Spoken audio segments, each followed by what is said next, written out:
Isang mapagpalang araw sa ating lahat. Ako ang inyong lingkod, Elijah Paul John Valdez, at welcome sa ating daily devotions. Ang ating verse for today nasa mga gawa, chapter 1, verse 8. Sinasabi dito na, "Subalit tatanggap kayo ng kapangyarihan pagbaba sa inyo ng Espiritu Santo, at kayo'y magiging mga saksi ko sa Jerusalem, sa buong Judea at sa Samaria, at hanggang sa dulo ng daigdig." Ayon sa turo ng Biblia, bawat Kristiyano ay pinagkalooban ng Diyos na maglingkod, at ang mga kaloob na ito ay ang dapat gamitin upang paglingkuran ang isa't isa at itayo ang simbahan. Ayon sa teolohiyang Kristiyano, ang bawat Kristiyano ay tinatawag na maging saksi kay Kristo. Ibig sabihin ay sila ay tinawag upang ibahagi ang kanilang pananampalataya at karanasan kay Jesus sa iba sa pamamagitan ng kanilang mga salita at kilos. Ang bawat Kristiyano ay tinawag na maging misyonero at maging saksi kay Kristo, at ang simbahan, ang komunidad ng mga disipulo ni Kristo, ay walang ibang misyon maliban sa pagdala ng Ebanghelyo sa buong mundo at sa pamamagitan ng pagpapatotoo kay Kristo.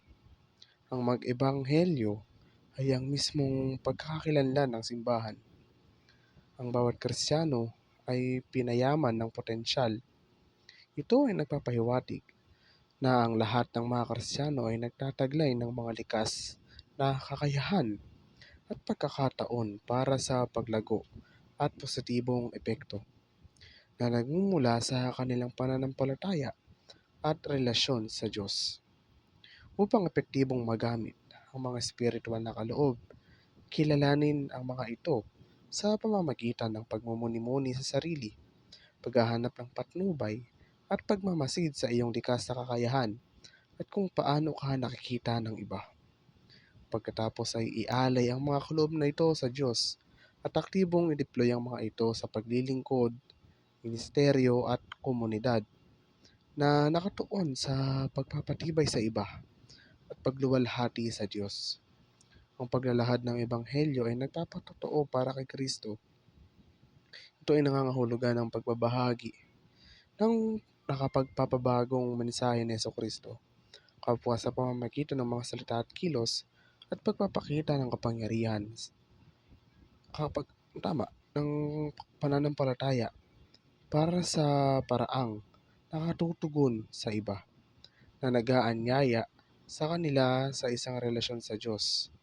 Ang pagpapakawala ng iyong potensyal sa pamamagitan ng espiritual na konteksto ay nangangahulugan ng paghahanay sa mas mataas na kapangyarihan na humahantong sa personal na pag-unlad, katuparan, at isang mas malalim na koneksyon sa banal.